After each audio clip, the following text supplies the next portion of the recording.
আমার নাম বিপ্লব, বয়স ৩৬ বছর। আমার ৩টা সন্তান আছে, তারা শহরের একটা নামকরা স্কুলে পড়াশোনা করে।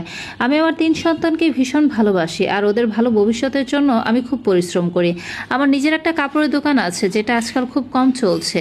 আমার বিয়ে আমার এক বান্ধবীর সাথে হয়েছিল। ও দেখতে তো সুন্দরী ছিল, কিন্তু ওর মুখের কথাও খুব কঠিন টাইপের ছিল। যা ওর মনে আসতো তাই ও বলে দিত। আমি প্রায়ই ওকে বুঝাতাম যে এরকমভাবে কাউকে বলতে হয় না, তোমার যদি কারো কথা খারাপ লাগেও তাহলেও তার মুখের উপর এভাবে বলো না। কিন্তু ও আমার কথা বুঝতেই পারতো না। উল্টো ও বলতো যে আমি ভীতু নয়, সাহসী, যে মুখের উপরেই তার দোষের কথা বলতে পারে।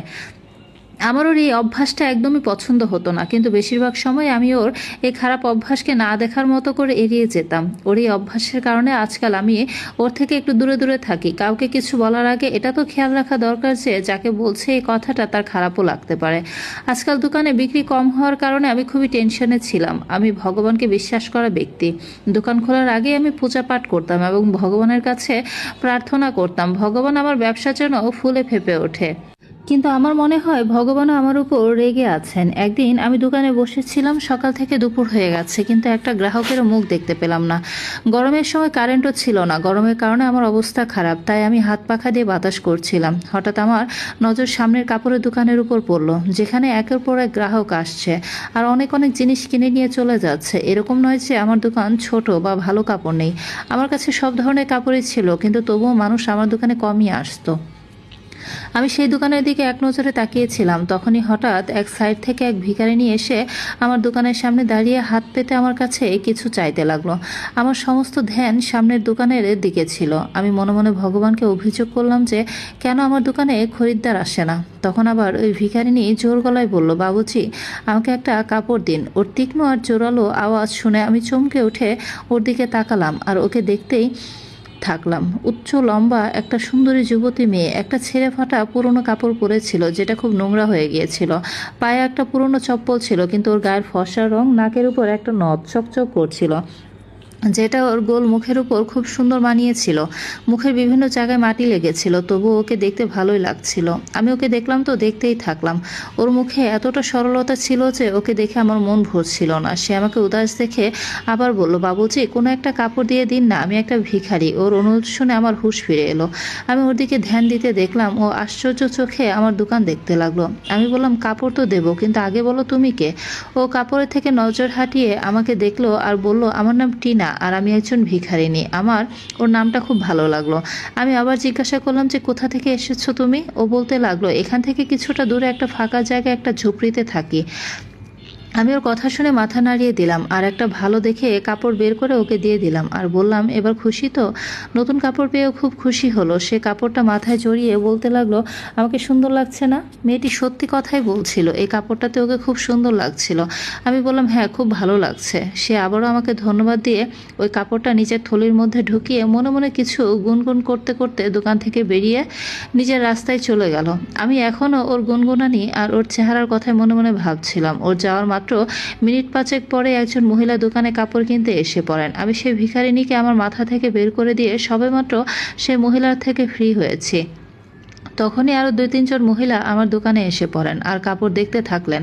আর এরপরে এই ঘটনা চলতেই থাকলো। এখন এমন অবস্থা হয়েছে যে এক গ্রাহক গিয়ে পারে না, তার আগে আরেক গ্রাহক এসে পড়ে। এভাবে সারাটা দিন চলতে লাগলো। আমার দোকানে গ্রাহক বাড়তেই থাকলো, আর প্রতিটা গ্রাহক কমপক্ষে 2-3টা কাপড় কিনতো। এখন আমার কাছে এতটা সময় নেই যে সামনের দোকানে কত গ্রাহক এলো আর কতজন গেল সেটা বসে দেখব।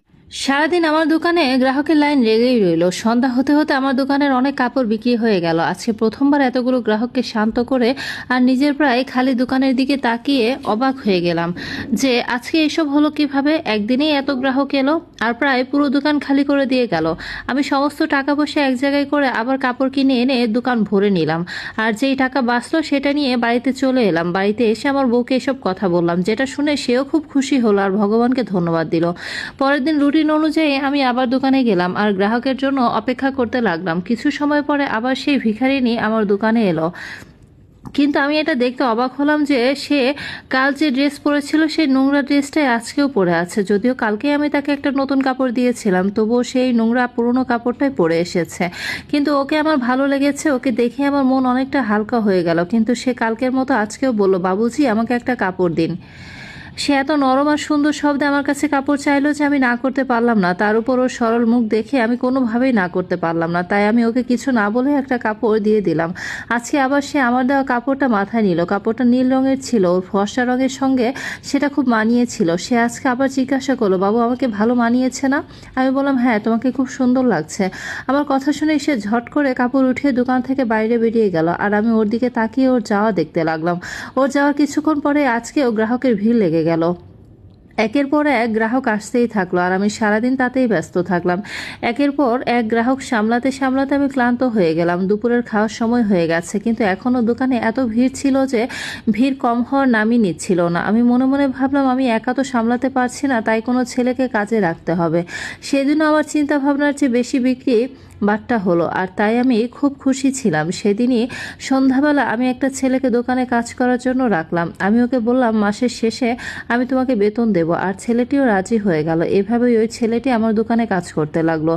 জীবন রুটিন অনুযায়ী চলতে লাগলো, আর আমার দোকান দিন দিন উন্নতি করতে লাগলো। কিন্তু এর মাঝে ওই ভিখারিনী প্রতিদিন আসতো আর আমার কাছ থেকে ফ্রিতে কাপড় নিয়ে চলে যেত, কিন্তু আমি কখনোই তাকে নতুন কাপড় পরতে দেখিনি। যেগুলো আমি ওকে দিতাম সেগুলোর মধ্যে থেকে ও একটা কাপড়ও পরেনি, বরং সবসময় নিজেই সেই নোংরা পুরোনো কাপড় পরেই আসতো। একদিন আমি তো জিজ্ঞাসা করেই ফেললাম, কেন তুমি আমার দেওয়া কাপড় কখনো পরো না? কিন্তু সে হেসে আমার কাছ থেকে নতুন কাপড় নিয়ে চলে যেত। আমি ওর সৌন্দর্যে খুব ইমপ্রেস ছিলাম, তাই তাকে নিষেধও করতে পারতাম না। এই কথাটা আমি আমার বাড়িতে কখনো প্রকাশ করি না, আর না তো কখনো আমার স্ত্রীকে ওই ভিখারিনীর ব্যাপারে কিছু বলেছি, কারণ আমি জানতাম এই কথা শোনার সাথে সাথে আমার বউ আমাকে লেকচার দিতে শুরু করে দিবে। ভিখারিনী প্রতিদিন আমার দোকানে আসতো আর নতুন কাপড় নিয়ে চলে যেত, কিন্তু ওর যাওয়ার পরেই আমার দোকানে গ্রাহকের ভিড় লেগে যেত। এত ভিড় লেগে যেত যে মাথা চুলকানোর সময় পেতাম না। আমার দোকান এই সময় খুব তাড়াতাড়ি উন্নতি করছিল। এখন আমার বাড়িতে টাকা পয়সার কোনো অভাব রইল না। আমি খুব অবাক হতাম যে ভিখারিনী আসার সাথে সাথেই কেন আমার দোকানে গ্রাহকের ভিড় লেগে যায়। আগে তো কখনো এরকম হয়নি যে আমার দোকানে এত গ্রাহক আসতো, বরং আমি তো সারা সময় ফাঁকা বসে থাকতাম আর বসে বসে সামনের দোকানের দিকে দেখতে থাকতাম, কারণ সেখানে সবসময় ভিড় লেগেই থাকতো। আমি লোভে পড়েই ওই ভিখারিনীকে প্রতিদিন নতুন কাপড় দিতাম, কিন্তু এখন আমার ওর উপর সন্দেহ হতে লাগলো। এখন আমি ভিখারিনীর ব্যাপারে সমস্ত খোঁজখবর নেওয়ার চিন্তা ভাবনা করলাম, যাতে আমি জানতে পারি এসবের পেছনের কারণটা কি। এরপরে একদিন যখন ওই ভিখারিনী আমার দোকানে এলো আর বলল, বাবুজি আমাকে একটা কাপড় দিন, তখন আমি তাকে একটা নতুন কাপড় বের করে তার দিকে এগিয়ে দিলাম। কিন্তু যখনই সে ওই কাপড়টা নেওয়ার জন্য হাত বাড়ালো, সঙ্গে সঙ্গে আমি ওর হাত ধরে ওকে বললাম, প্রথমে আমাকে এটা বলো যে তুমি কে, আর এইসব কাপড় দিয়ে তুমি কি করো, তারপরে আমি তোমাকে কাপড় দেব। আমার কথা শুনে সে চিন্তায় পড়ে গেল আর বলল যে আমিই পরি। আমি কিছুটা রেগে গিয়ে বললাম, আমি তো তোমাকে কখনো নতুন কাপড় পরতে দেখিনি, সবসময় তোমাকে দেখেছি ছেঁড়া নোংরা এই কাপড়, পুরনো কাপড়গুলো পরে থাকো। তখন সে বলল, বাবুজি আমি আমার বিয়ের জন্য এই কাপড়গুলো জোগাড় করছি। ওর এই কথাটা শুনে আমার মনে হলো হয়তো ও সত্যি কথা বলছে। তখন আমি চুপচাপ কাপড় ওর দিকে এগিয়ে দিলাম, আর সেও কাপড় নিয়ে চলে গেল। কিন্তু আমি ওর সত্যিটা জানার জন্য মনে মনে সিদ্ধান্ত নিয়েছিলাম। আমি দোকানে কাজের ছেলেটিকে বসিয়ে দোকান থেকে একটা জিন্স আর শার্ট বের করে দোকানে বসে সেই নতুন জামা কাপড় পরলাম আর মুখে একটা মাস্ক পরে নিলাম। আমার দোকানে কাজ করা ছেলেটা আমাকে এরকম নিজের চেহারা বদলাতে দেখে চমকে ওঠে আর জিজ্ঞাসা করে যে আমি এসব কেন করছি, কিন্তু আমি ওর প্রশ্নের কোনো উত্তর না দিয়ে ওকে দোকানের খেয়াল রাখতে বলে দোকান থেকে আমি বেরিয়ে গেলাম। দোকান থেকে বাইরে বেরিয়ে তাকিয়ে এই ভিখারিকে দৌড়ে যেতে দেখলাম। আমি তাড়াতাড়ি করে ওর পেছন পেছন চলতে শুরু করলাম। ওই ভিখারিনী রাস্তায় এক জায়গায় দাঁড়িয়ে লোকের কাছে পয়সা চাইতে লাগলো, কারো কাছে খাবার চাইতে লাগলো, আর নিজের পুটলি ভরতে লাগলো। এরপর সে এগিয়ে যেতে আমিও লুকিয়ে লুকিয়ে ওর পেছনে নিচ্ছিলাম, যাতে আমি সব কিছু জানতে পারি। এখন অবধি ওর আমার উপর কোনো সন্দেহ হয়নি, কারণ আমি নিজের চেহারা পুরো বদলে ফেলেছি আর আমি ওর থেকে কিছুটা দূরেই ছিলাম। এরপরে আমি ওকে একটা বাচ্চার কাছে যেতে দেখলাম। ও নিজের থলি রেখে সে বাচ্চাটার সাথে কিছু সময় কথা বলো, তারপরে ওর মাথায় হাত বুলিয়ে আদর করতে লাগলো। তারপরে আবারও সামনের দিকে এগিয়ে যেতে লাগলো। ভিখারিনী হেঁটে হেঁটে যাচ্ছিল, তাই আমাকেও হেঁটে হেঁটে ওর পিছন পিছন যেতে হলো। আধ ঘন্টা ওর পেছন পেছন চলার পরে একটা ফাঁকা জায়গায় এসে পড়লাম। সেখানে খুব বেশি লোক ছিল না, বরং এটা বলা ভালো যে সেখানে কোনো লোকই ছিল না। থাকার মধ্যে সেখানে কয়েকটা ঝুপড়ি ছিল, আর সেই ভিখারিনী একটা ঝুপড়ির দিকে এগিয়ে যাচ্ছিল। এখানে যতগুলো ঝুপড়ি ছিল সেগুলো একটা আরেকটার থেকে কিছুটা দূরে ছিল, আর প্রতিটা ঝুপড়ির সামনে পর্দা লাগানো ছিল। যার কারণে ঝুপড়ির ভেতরে দেখতে পাওয়া খুব মুশকিল ছিল। আমি ওর পেছনেই ছিলাম। ও একটা ঝুপড়ির কাছে এসে তারপর সেই ঝুপড়ির পর্দা সরিয়ে ভেতরে ঢুকলো। কিন্তু এটা দেখে আমার জীবন বেরিয়ে যাচ্ছিল যে সেই ঝুপড়ির ভেতরে অনেকগুলো ছোট ছোট বাচ্চা বসে বসে কান্না করছিল। ওই ভিখারিনীর সাথে একটা কম বয়সী মেয়ে ছিল। সেই মেয়েটা ওই বাচ্চাগুলোকে চুপ করানোর চেষ্টা করছিল। ওই ঝুপড়িতে এতগুলো বাচ্চাকে একসাথে দেখে আমি চিন্তায় পড়ে গেলাম যে এতগুলো বাচ্চা ওর হতে পারে না। কেননা একে তো ওর এত কম বয়স, তার উপর তাকে দেখে তো বিবাহিত মনে হয় না। তাহলে এর মানে কি দাঁড়ায় যে এই ভিখারিনী বাচ্চাদের চুরি করে এনেছে আর এখন ওদেরকে নিজের কবজায় রেখেছে। হয়তো এই বাচ্চাদের বদলে তাদের মা বাবার কাছ থেকে টাকা পয়সা আদায় করে, তা না হলে এই বাচ্চাগুলোকে নিজের মতো ভিক্ষা ব্যবসায় নামিয়ে দেয় আর টাকা পয়সা ইনকাম করে। আর এটাও হতে পারে সে বাচ্চাগুলোকে বেআইনিভাবে বিক্রি করে দেয়। এই সমস্ত কথাই আমার মাথায় আসতে লাগলো। এখন আমার এই ভিখারিনীর উপরে দয়া দেখানোর জন্য নিজের উপর আফসোস হতে লাগলো। আমি নিজেকে ধিক্কার দিচ্ছিলাম যে ও সরল সুন্দর মুখ দেখে আমি গলে গিয়েছিলাম আর ওকে এতদিন ধরে ফ্রিতে কাপড় দিচ্ছিলাম। আমি একটা গাছের পেছনে দাঁড়িয়ে নিজেকে ধিক্কার দিচ্ছিলাম, কিন্তু আমার চোখ সামনে ভিখারিনীর দিকে ছিল যে ওই কম বয়সী মেয়েটাকে কিছু বলছিল আর ওই মেয়েটাও নিজের মাথা নাড়িয়ে ওকে কিছু বলছিল। বাচ্চাগুলো কেঁদেই যাচ্ছিল, যার কারণে ভিখারিনী ফল বের করে তাদেরকে দিল। বাচ্চাগুলো সম্ভবত 3 থেকে 10 বছর বয়সী হবে। আমি তাদের দিকে তাকিয়েছিলাম, তখনই পাশের ঝুপড়ির পর্দা সরে গেল আর সেখান থেকে একজন বয়স্ক মহিলা বাইরে এলো। কিন্তু আমি অবাক হয়ে সেখানেও 8-10টা বাচ্চা দেখতে পেলাম আর তারা 9-10 অথবা 12 বছরের হতে পারে। সেখানে ছেলে মেয়ে সবই ছিল। এই বয়স্ক মহিলা এখন এই ভিখারিনীর কাছে এসে কথা বলছিল। এখন আমার মনে দুশ্চিন্তা আসতে লাগলো আর দুশ্চিন্তার কারণে আমার শরীর ঘামে ভিজে গেল। আমার মনে হতে লাগলো এখানে তো পুরো গ্যাং আছে আর এদের এই বাচ্চাদের ব্যবসা অনেক দূর পর্যন্ত বিস্তৃত। আমি সেখান থেকে ফিরে নিজের দোকানে চলে এলাম আর ড্রেস চেঞ্জ করে গভীর শ্বাস নিয়ে নিজেকে রিল্যাক্স করার চেষ্টা করলাম, কারণ এইসব কিছু দেখে আমার মাথা ঘুরে গিয়েছিল। আমি বুঝতে পারছিলাম না যে আমার কি করা উচিত। আমি কাজের ছেলেটাকে ছুটি দিয়ে দিলাম আর দোকান বন্ধ করে বাড়িতে চলে এলাম। বারবার আমার চোখের সামনে সেই সরল আর কান্না করা বাচ্চাদের মুখ ভেসে উঠছিল, যারা ওই ভিখারিনীর হাতে বন্দী হয়ে আছে। না জানি সে ওই বাচ্চাদের সাথে কি করবে। এসব ভেবে আমার শরীর কেঁপে উঠছিল। আমি আমার সন্তানের সঙ্গেও কোনো কথা বলতে পারলাম না। না হলে আমি আগে এসেই আমার সন্তানের সঙ্গে কথা বলতাম আর ওর সাথে কিছুক্ষণ খেলতাম। আমার এই অবস্থা আমার বউয়ের চোখ এড়ালো না। আমাকে এরকম চুপ থাকতে দেখে আমার বউ জিজ্ঞাসা করলো, কি হয়েছে, এত চিন্তিত কেন? আগে তো কখনো এরকম চিন্তায় তোমাকে দেখিনি। প্রথমে তো আমি এড়িয়ে গেলাম যে কোনো ব্যাপার না, কিন্তু যখন ও জেদ করতে লাগলো তখন আমি ওকে সবকিছু বলে দিলাম, শুধুমাত্র এটা ছাড়া যে আমি ওকে রোজ নতুন কাপড় দিই।